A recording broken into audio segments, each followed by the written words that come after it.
Les ingénieurs s'inspirent de l'origami pour toutes sortes d'applications, des dispositifs médicaux à l'exploration spatiale et même pour arrêter des balles. Mais pourquoi cet art ancien du pliage de papier est-il si utile à l'ingénierie moderne ? L'origami, littéralement le pliage du papier, remonte à au moins 400 ans au Japon, mais le nombre de modèles était limité.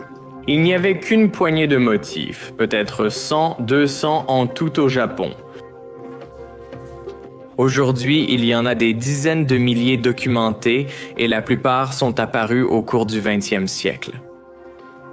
Il y avait quelques maîtres japonais de l'origami, et de loin le plus accompli était un homme nommé Akira Yoshizawa, qui a créé des milliers de nouveaux modèles et écrit de très nombreux livres sur ses œuvres.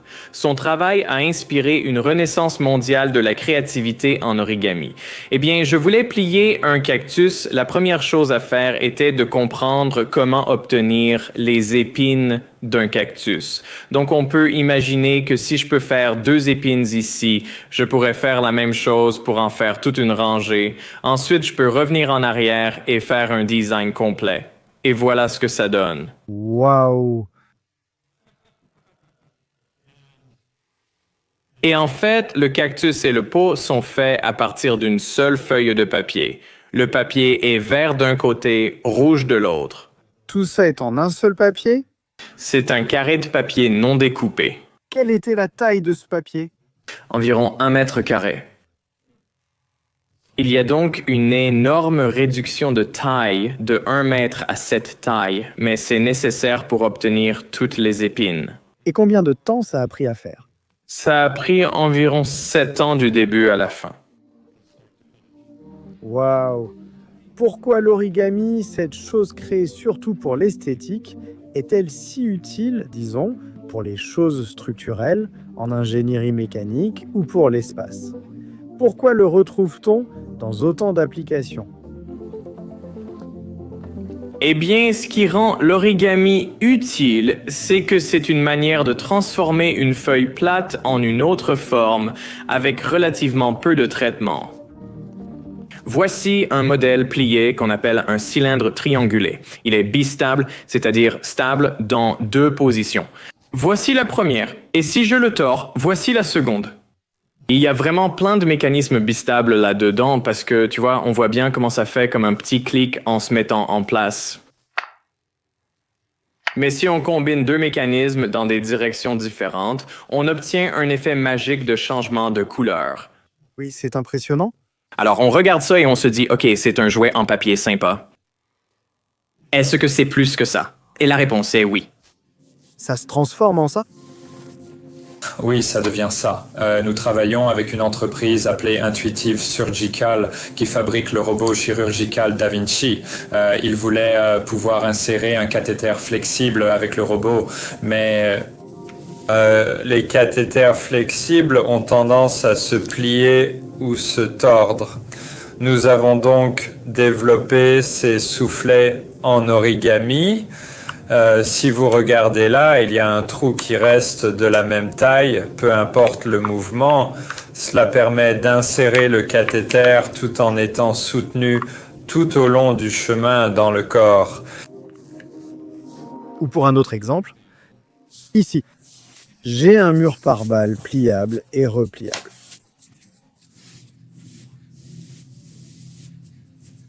Il est basé sur le motif de pliage Yoshimura. Donc, si je le fais en matériaux par balle, il peut être très compact, se ranger dans une voiture de police, se déployer et être par balle. Mais est-ce que ça fonctionne vraiment? Eh ben, ils l'ont mis à l'épreuve.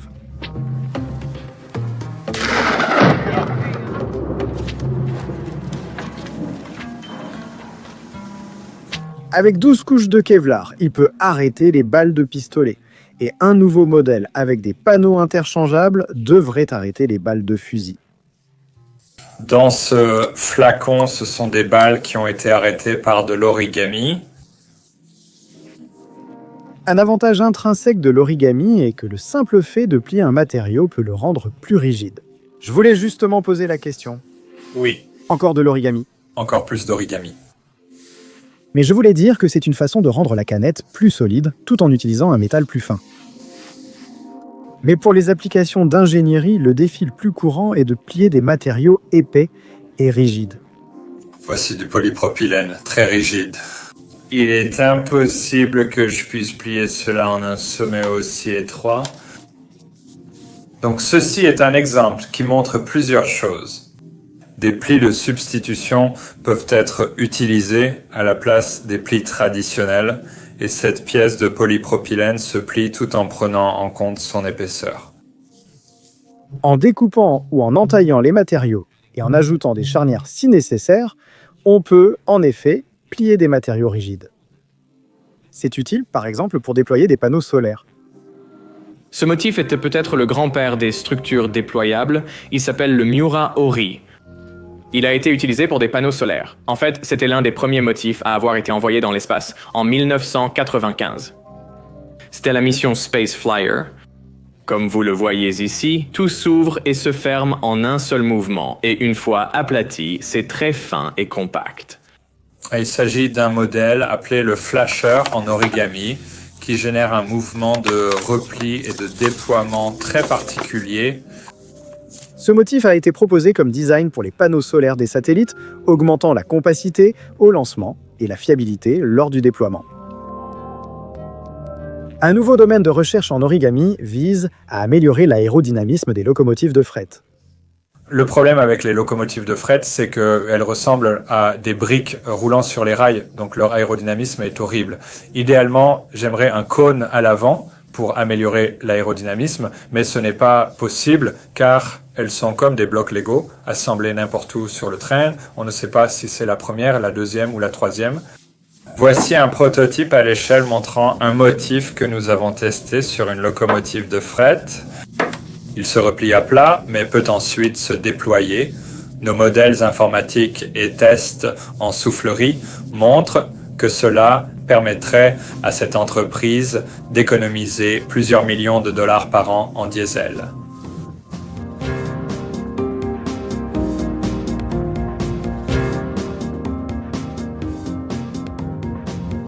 Voici un violoniste. C'était l'un de mes designs mécaniques préférés, car il joue du violon si on lui tire la tête. Génial. Les mouvements fonctionnels de l'origami inspirent de nouveaux dispositifs comme des mécanismes conformes capables de faire une rotation complète à 360 degrés. Contrairement aux mécanismes traditionnels avec des roulements ou des charnières, je peux connecter un moteur et obtenir une rotation continue. Je ne pouvais pas faire ça avec un mécanisme conforme, mais il se trouve que personne n'a dit ça aux plieurs de papier, alors ils l'ont fait. Un mécanisme flexible qui tourne en continu, appelé un kaléidocycle. Les mouvements de l'origami sont aussi utilisés dans les dispositifs médicaux. Ici, les plis du papier représentent des instruments chirurgicaux. Nous avons ici une pince. Et ce qui est bien, c'est qu'on peut miniaturiser cela pour un instrument médical qui entre dans le corps et peut ensuite se transformer en pince. Donc une très petite incision, mais capable d'effectuer des tâches complexes à l'intérieur du corps. Une variante de cette micro-pince est désormais utilisée en chirurgie robotique, remplaçant l'ancien mécanisme et réduisant le nombre de pièces de 75%. Le dispositif inspiré de l'origami est plus petit, mais avec une plus grande amplitude de mouvement. Et l'origami fonctionnel peut encore être miniaturisé. Voici le plus petit oiseau origami battant des ailes au monde. Ça a l'air génial. Celui-ci a été conçu pour développer des techniques de pliage automatique à l'échelle microscopique. Et ce que vous voyez ici est une photo au microscope de l'oiseau terminé. Mais à quoi il ressemble réellement? Eh bien, Il me faut une lentille macro. tu n'auras probablement pas seulement besoin de ta lentille macro, mais d'un microscope, car c'est plus petit qu'un grain de sel. Au départ, ça mesurait un peu moins d'1 mm². Mais une fois plié, c'est beaucoup plus petit. Waouh! Maintenant, vous pourriez vous demander à quoi peut bien servir un oiseau battant des ailes à l'échelle microscopique?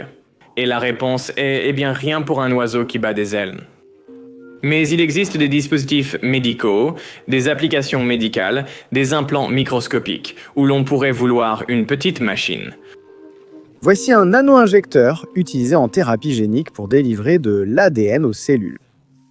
Il ne fait que 4 micromètres d'épaisseur, dont 400 d'entre eux peuvent tenir sur une puce informatique d'1 centimètre de large. Ah, il y a des choses là-dedans qui me font un peu penser à Star Wars. Oui, c'est une œuvre d'art appelée Elliptic Infinity, et on voulait la réaliser dans un matériau autre que le papier. On voit le passage d'une forme plate à cette forme d'infini elliptique. Il s'agit en fait d'une lampe fabriquée à partir d'une seule feuille. Elle est donc livrée dans une enveloppe comme celle-ci. Voici le câble. Nous allons le plier. On ajoute un clip. Cela repose sur beaucoup de mathématiques.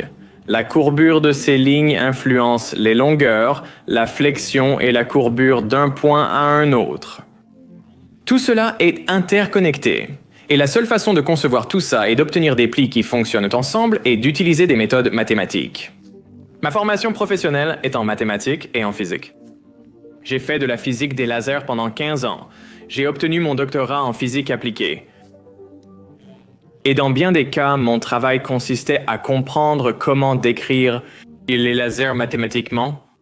Et si je pouvais exprimer mon problème en langage mathématique, alors je pouvais utiliser les outils des mathématiques pour résoudre ces problèmes et atteindre les objectifs.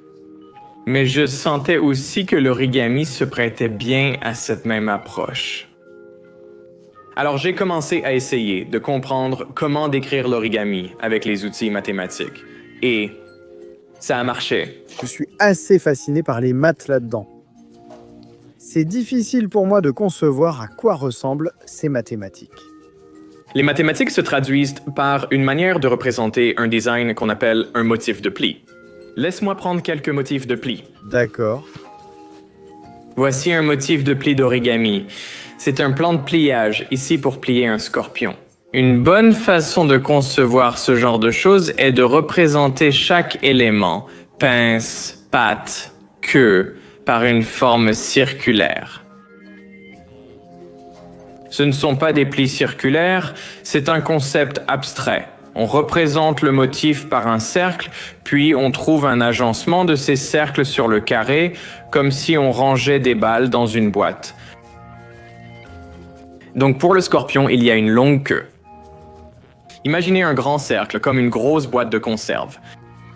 Et les pattes sont des cercles plus petits, ou de tailles différentes. Donc vous avez différentes boîtes plus petites, et les pinces sont encore quelques cercles. Et vous allez les disposer dans une boîte carrée de manière à ce qu'ils rentrent tous.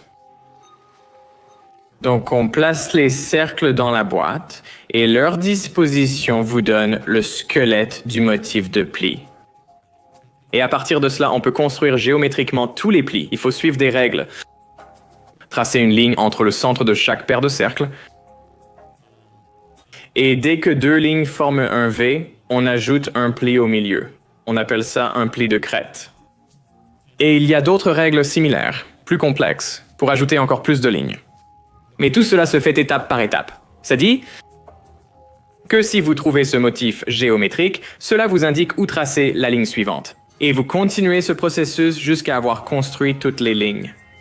Et quand vous avez fini, vous pouvez retirer les cercles. Ils servaient d'échafaudage pour votre motif.